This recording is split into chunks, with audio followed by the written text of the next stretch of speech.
Hello everyone. This is going to be a longer video and it's going to work around asteroid number 55, Pandora.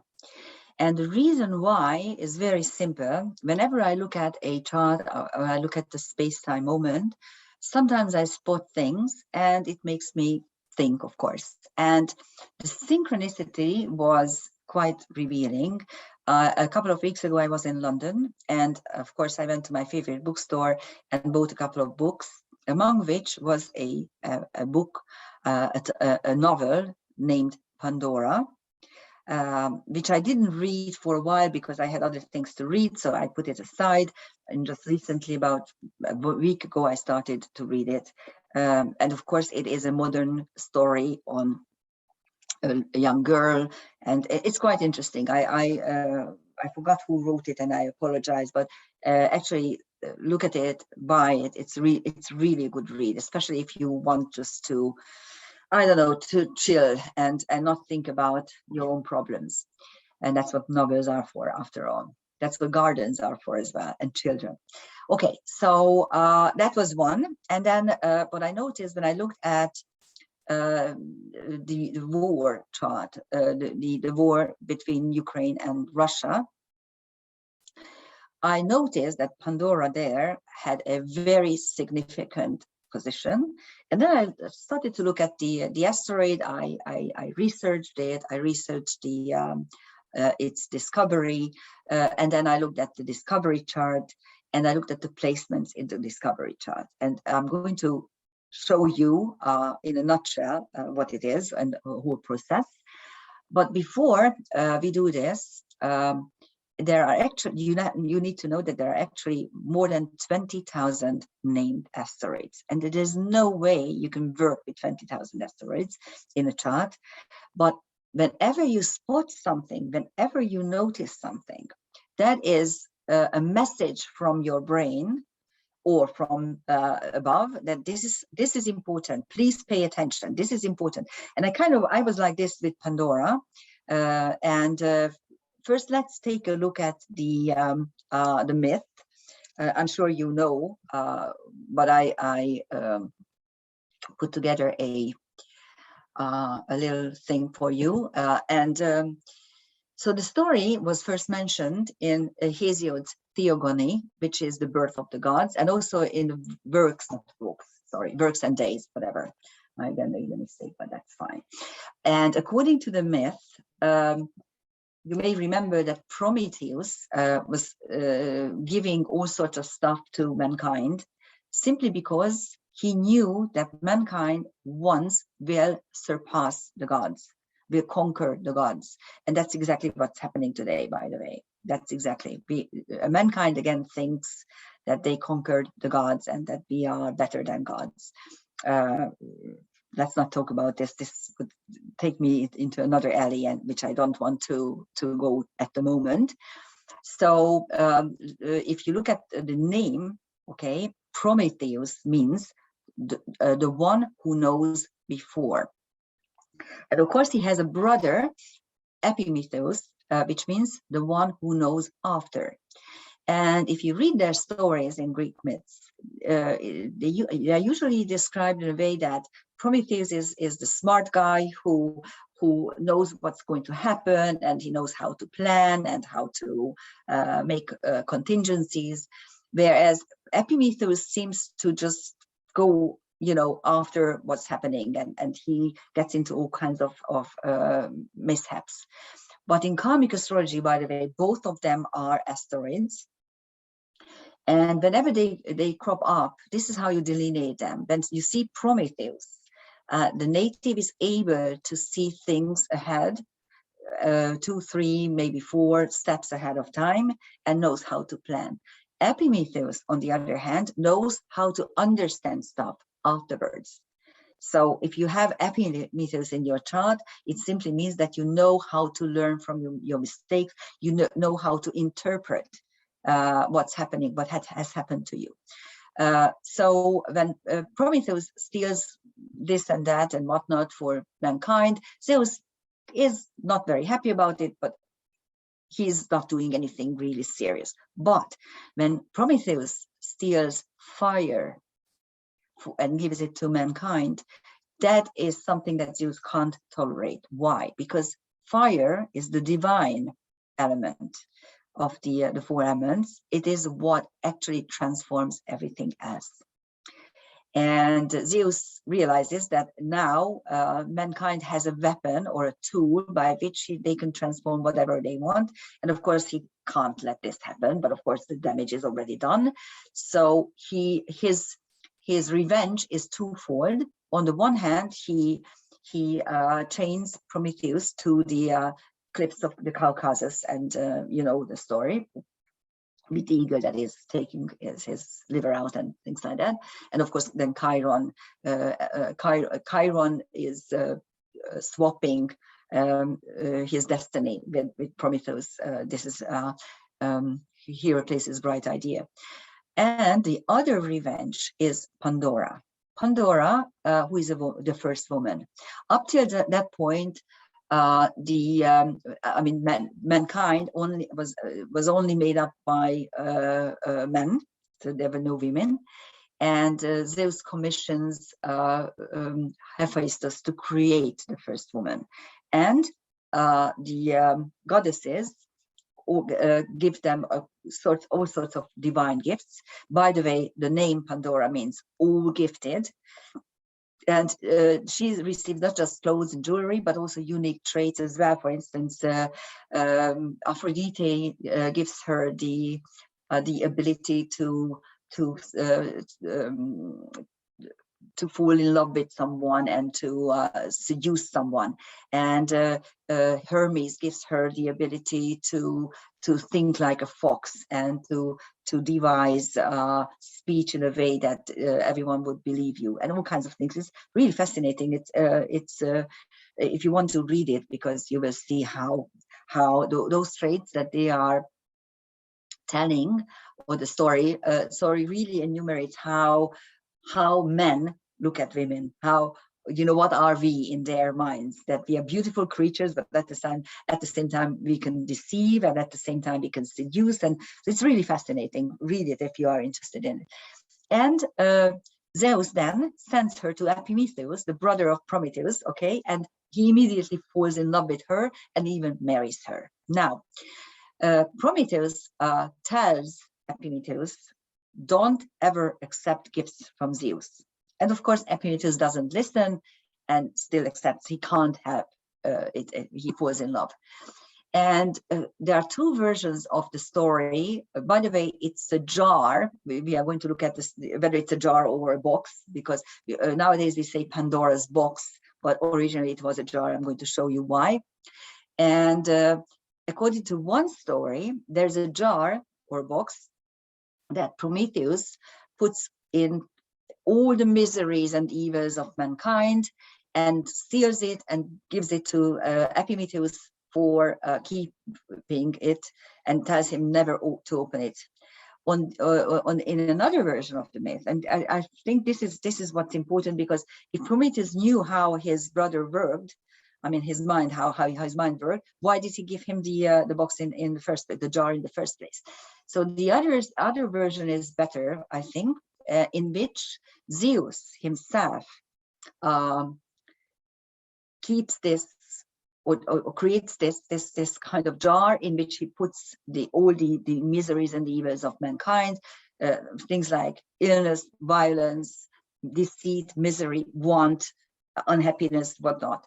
And he also puts in hope. And you may remember, I distinctly remember when I first read the story, I must have been like 12 years old or something like that. And when I read the story, I couldn't understand, why was hope within these miseries in the jar? Why was it there? I mean, hope is a brilliant thing. But, you know, a couple of decades later, I realized that it has an absolutely valid position there, because how many times was it that we were hoping for something, we got our hopes up, and when it didn't happen, when the thing that we coveted or we hoped for didn't happen, it was a total misery and disaster. It was even worse than it before. So actually Zeus probably added hope in order to punish and also torture mankind, because false promise is something really terrible. I'm sure you know what I mean. And of course, what happens is Pandora is very curious and opens the lid, and out come all the things, the bad things. And by the time she realizes that she needs to close it, only hope remains inside. Okay, what is also important in the genealogy is that Pandora and Epimetheus have a daughter. Her name is Perha, and she marries Deucalion, the son of Prometheus, and they become the sole survivors of the flood that Zeus puts upon mankind in the Bronze Age. According to Hesiod, sorry, you say Hesiod, in Hungarian we say Hesiod, sorry. According to Hesiod, you have, mankind has 5 different ages. The first one is the Golden Age, which ended with the death or the ousting of Kronos. Zeus starts the Silver Age, and in the Bronze Age, mankind became completely unruly and terrible, and Zeus decides to punish mankind with a flood, and everyone dies except for Purha and Deucalion, who are then starting a new generation of mankind.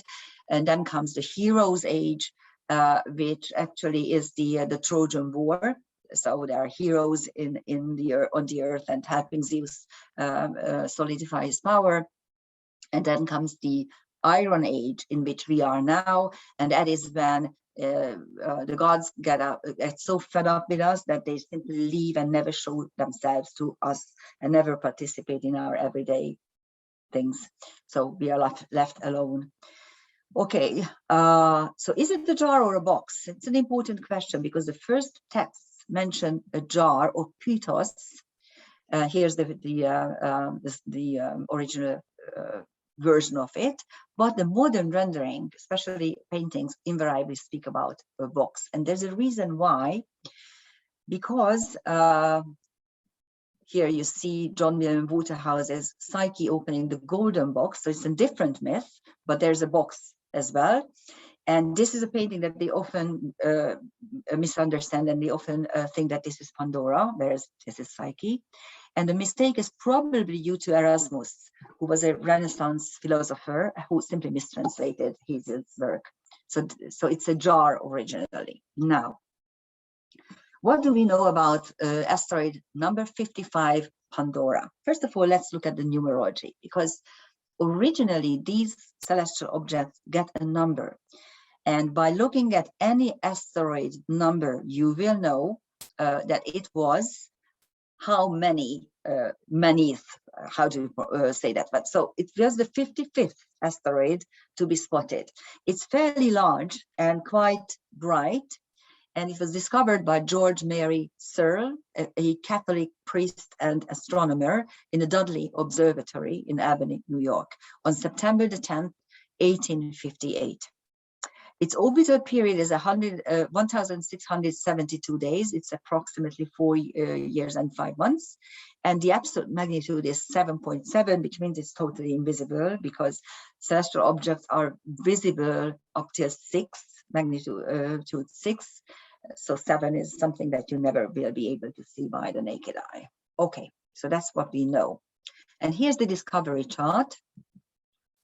At its discovery, Pandora was retrograde in Aries, 12 degrees 46, and retrograde. Now, those who know astrology, those of you who know astrology and know where things are at the moment, this is 2022, in beginning of May, you probably know that this is exactly where Chiron is now.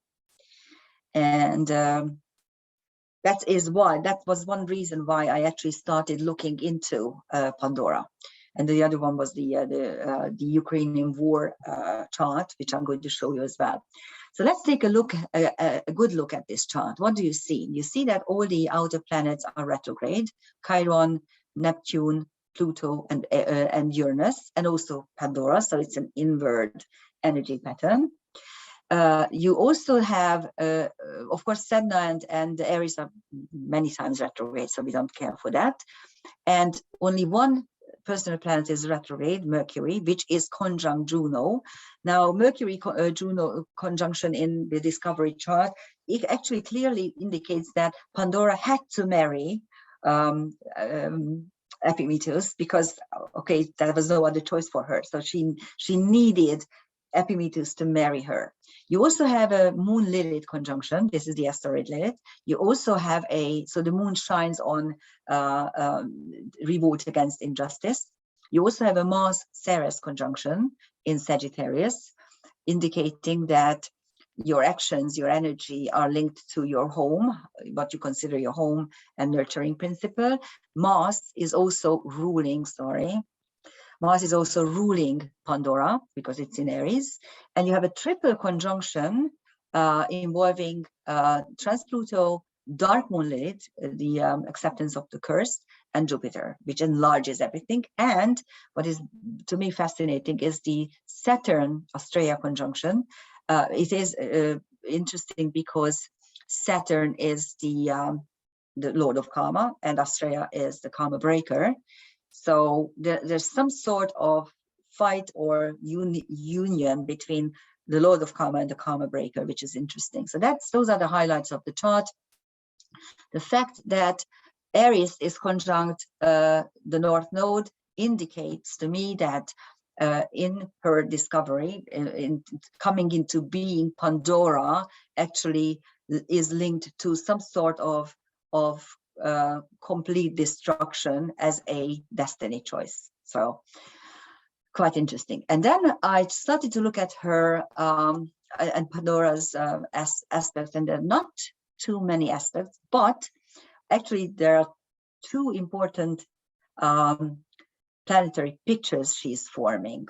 One is, and I left here the Sedna because there's a Sedna-Juno opposition, which is quite revealing because Pandora is the first woman. And so you actually, in this configuration, you have two dissolved oppositions. One is a classic dissolved opposition with a trine and a sextile. The other, this Sedna-Juno opposition, is dissolved by two not so happy aspects, a sesquiquadrate and a semi-square, but it's still a dissolved opposition. But besides those, you have a harmonic triangle with Chiron at its apex, Pandora, Chiron, and Mars Ceres. So that's one thing. It's a very nice and flowing configuration. And then there is another one that I've never actually seen before, although I'm working with a lot of the, and I'm trying to find new planetary pictures all the time. And interestingly enough, a couple of years ago, I had a very, very nice group in Hungary who were very attentive and loved to play around with the configurations, and they actually named a lot, and they loved the ones that had Quinta Chile, the 165 degrees, which is obsession or ambition. It denotes obsession or ambition, and they found quite a few, and I didn't really remember whether or not they encountered this particular this particular configuration, and I just emailed them this morning to ask if you have named this at all, and they said no, but actually one of them suggested, actually my colleague, Emese, I made a couple of Hungarian videos with her because we teach together at the Clearbrook College, and she named it Archer, which is brilliant. I originally named it simply a growth triangle because that is what it causes, a growth, but an Archer is really fascinatingly accurate. I'm going to show you why. So what do we have here? We have a Pandora Chiron sextile, which means denotes potentials. We also have a sesquiquadrate between Juno Chiron, potentially trying to come out of all sorts of karmic misery, because sesquiquadrate is denoting things that happened or occurred before, and on which you have worked a lot, but you haven't resolved it yet. And then the quindecilla, the Pandora Juno quindecilla, is really very revealing, because yes, Pandora had to become a wife no matter what. That's her, but that was her only survivor. So this is what MSF drew for me. Look at the that's her drawing, and I'm very graciously allowed me to use it. And this is what's happening. Here you have the sesquiquadrate, and it really is like the archer's movement with the arrow, and the other one, okay, the quindecilla is what stabilizes the whole thing.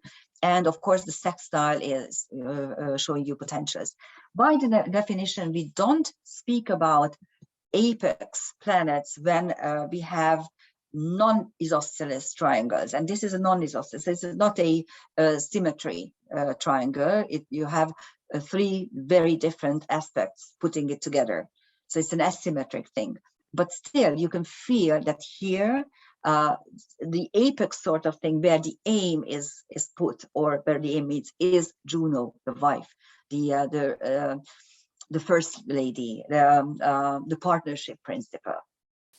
So that's it. And here, another thing I'm going to show you, which I hardly ever do, but with the discovery chart, I started to research it, and I found some really interesting placement. And this is what I'm going to show you now, that you do have a number of transcendental celestial objects in a very complex planetary picture, which is actually very symmetrical, so quite beautiful, at the top of which is Pandora. And this is happening at 12 to 14 degrees. Here you have the placements, and as you can see, I really used very, very tight orbs. So each orb is within 1 degree, really. It's usually even tighter than that. So this is what we have. In Aries, you have Pandora. You also have two centaurs, Orius and Celerus, and one big star. And the Alpharats, which is Alpha Andromeda in karmic astrology, is one of the healing words for suicide victims. Orius and Celerus are two very different centaurs. Orius is, according to the myth, he was a centaur, half bear, half animal, a man-eating centaur with his brother. But because he was Aries, Aries, Mars is, was it not the son, I think the grandson or great-grandson, something like that. Zeus wanted to punish them, but he mitigated his punishment. First, they just wanted to, Zeus wanted to kill them, but then instead he was turned into a bird or something like that. So it's usually mitigating factors in a crime. That's what usually it denotes. And then Celerus is a very beautiful centaur who wants to better himself, who wants to be better than the average, who learns and who studies and who does arts and is trying to cultivate himself. So it's like it denotes another form of betterment. It's not mitigation. It is how you can turn yourself into better than you were born for. So that's those are on Pandora. In Taurus, you have Deucalion, actually Prometheus's son, who was one of the survivors of Zeus's flood. So he's the father of the new mankind, really. And two beautiful fixed stars, Almach and Menkar. Almach is Gamma and Andromeda, and it denotes feminine joy, happiness, the young feminine who is still a virgin and that knows nothing about life and is very expectant of the playfulness of young women. And Menkar is it's alpha set, so the eye of the celestial veil, and the veil, the set occupies a liminal space on the zodiac. Bernadette Brady spoke about this.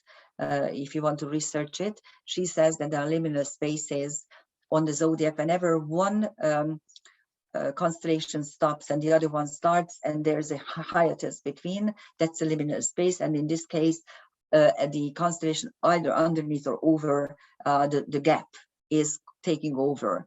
And this is, it usually denotes very, I mean, Mankar, if you have it prominent, it gives you the chance that you can think, that you can uncover things from your subconscious. So a very good psychological ability. Then in Gemini, you see Okiro, who was the daughter of Chiron and Chariklo, and she's the one who decides to become a horse, to downgrade herself and turn herself back into a horse. So it's the negative metamorphosis, because she gets punished all the time because she's not supposed to say what she sees. She's a seer and oracle, and the fates are constantly punishing her, and she doesn't want to do that.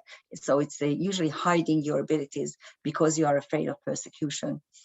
In Leo, you have Aphrodite, of course, the goddess of love, and Dubhe, the alpha star of Ursa Major. So the whole constellation of the Big Dipper is some sort of initiation school for shamans, and in Hungarian we say Taltos. Taltos is healers. So this is the alpha, the brightest. On the Ceres Mars conjunction, first of all, you have Terpsichore, which is the muse of dance. You have Raifonos, the centaur Raifonos, which, Raifonos is one of the 12 sprites that Zeus occupies or hires to safeguard the crib of Heracles. And he turns himself into a centaur to be able to be there for the task more. And Raifonos usually describes a complete transformation for the sake of a task or a duty. And the Great Attractor is also there. Great Attractor is it's the center of Laniakea, our home, by the way, where our galaxy is also among these huge mega cluster of galaxies. And the Great Attractor is one of the key celestial areas in karmic astrology, and denotes it denotes dilemmas around fate and free will. What is fate and what is free will? That's the Great Attractor. And then on Chiron, you have Laila Puhona, which is very interesting to me, because actually Laila Puhona is on Chiron as well.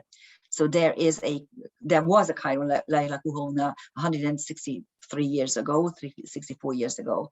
So it's quite revealing. I did video on Laila Puhona a couple of days ago, maybe 2 weeks ago, so you can research it. It's the metal-eating, the gold-eating bird. It's quite an interesting extreme TNO. It has an orbital period of approximately 37,000 or 38,000 years. Just imagine that Chiron's orbital period is 51 years, and the two celestial objects are meeting again in this space-time. And then in Pisces, you have Sato, toxic emotion. It's a centaur denoting toxic emotions, and Ahernar, which is Alpha Eridanus. A couple of videos ago, I think I explained what it is.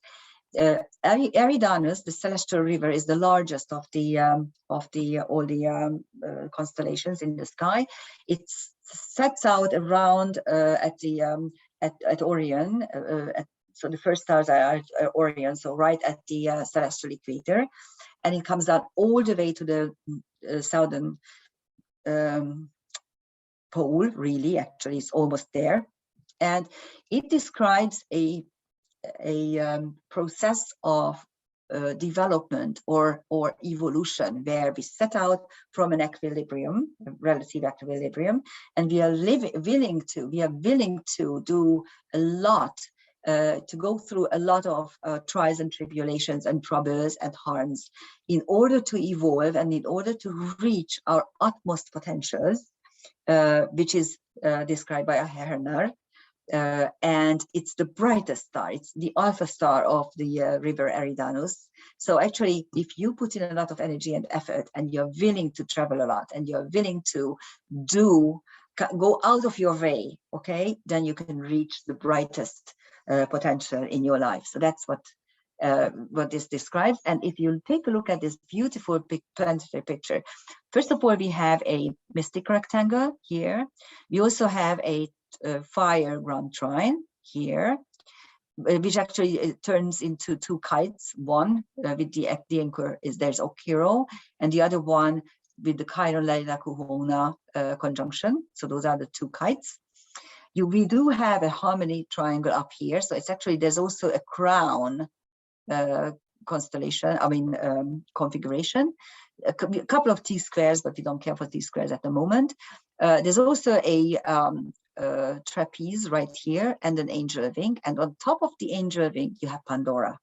So I think it's really a beautiful chart if you take a look at it. And if you single-handedly look at these celestial objects which are not on the chart wheel, so the only way to look at it is if you go to either astro.com or sereno.com and take a look at the space-time moment and see the really tight celestial objects. And what I suggest is, because configurations have a maximum 2-degree orb, and because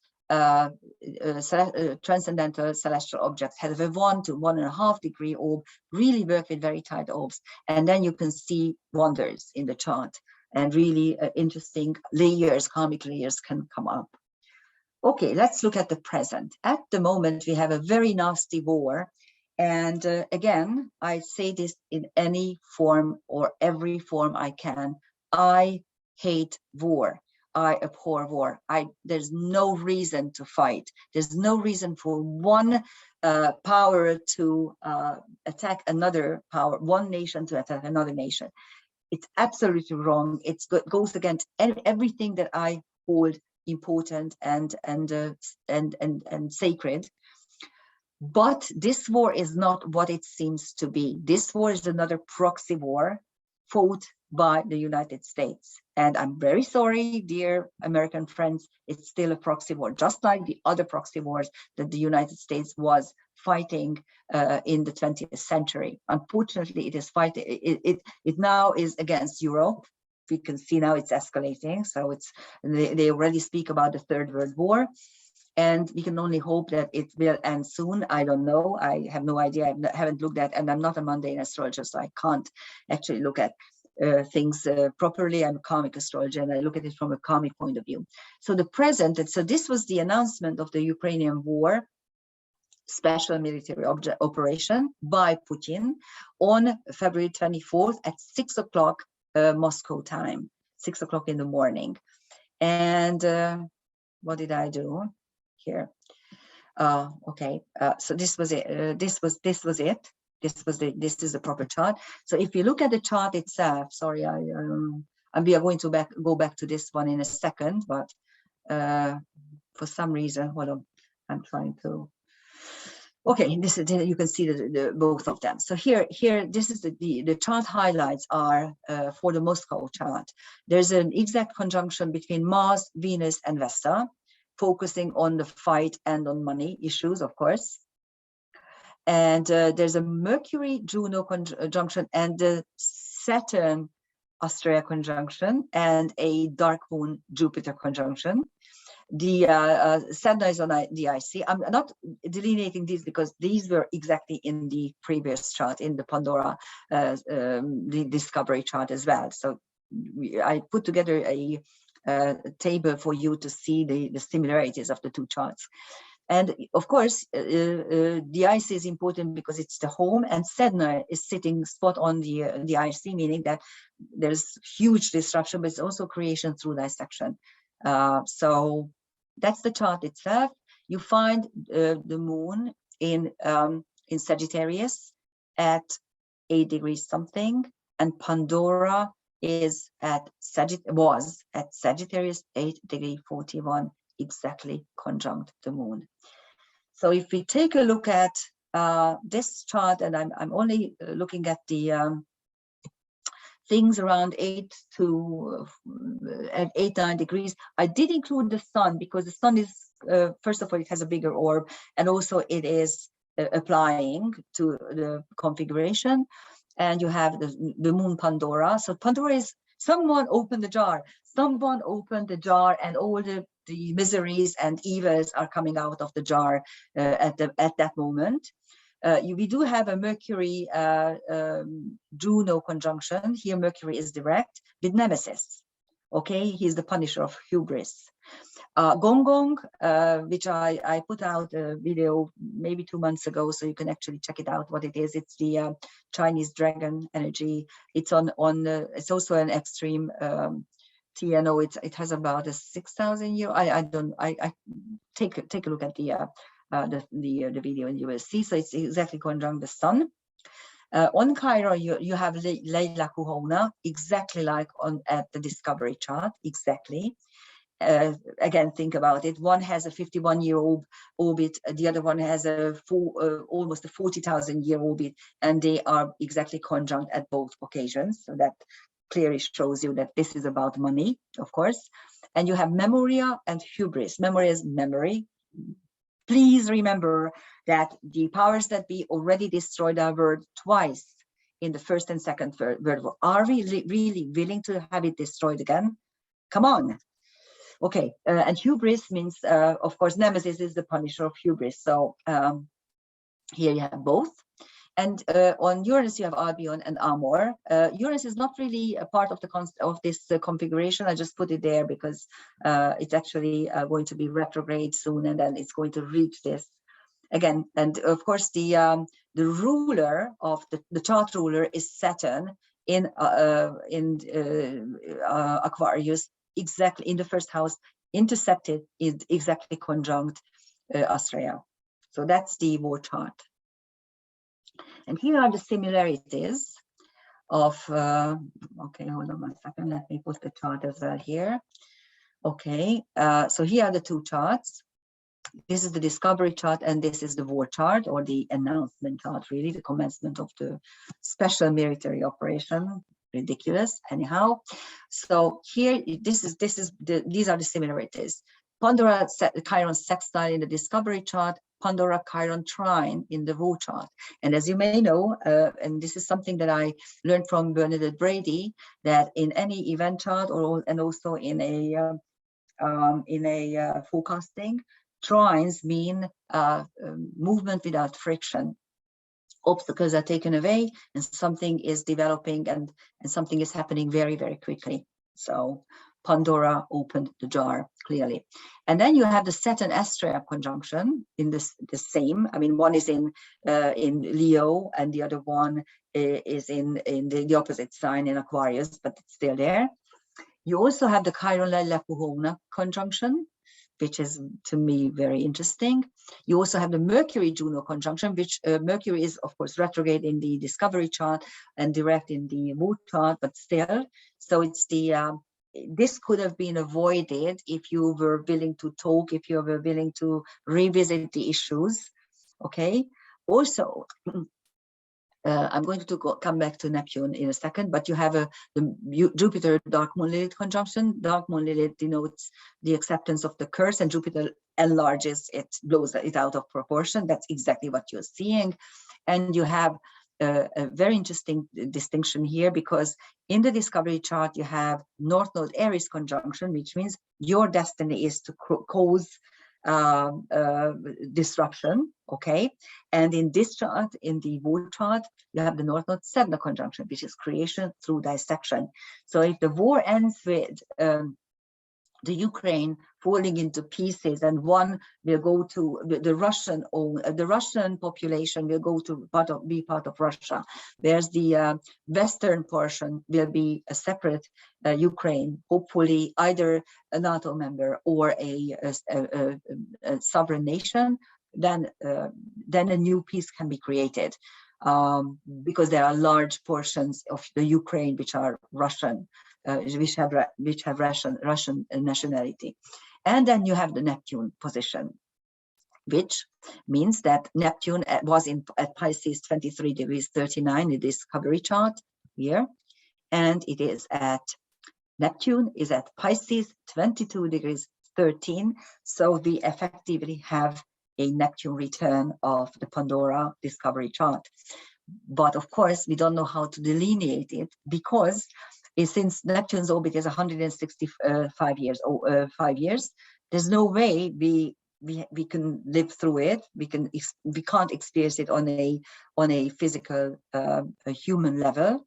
It's still there, okay? And Neptune, besides transcendence, besides mysteries and the arts and universal love, is also deception. And of course, the fact that Pandora opened that jar and all the things, all the evil things came out, I believe that Pandora's jar is open again. Once again, all the evil has been loosed upon the world, and we need to be very, very smart. We have to make very strong and smart decisions to survive this, because that's the Third World War. Actually, we are in the Third World War. And what is happening in the United States, that they just created the Ministry of Truth, just because Elon Musk bought Twitter, and of course every leftist is up. I mean, the lefties are up in arms. It's really ridiculous. I lived through censorship. I lived half my life. I lived in the socialist communist regime. Believe me, it's not a bright idea. And I'm really sorry for you guys in the States if this is the turn of history that is going to happen to you, because it's not what you think it is. It's terrible. Anyhow, I hope that you learned something from Pandora. Let's try to keep these things, these evil things, let's try to put them back into the jar, and let's work on peace and on good stuff in the world. This is what I'm hoping for, and thank you for listening. Bye-bye.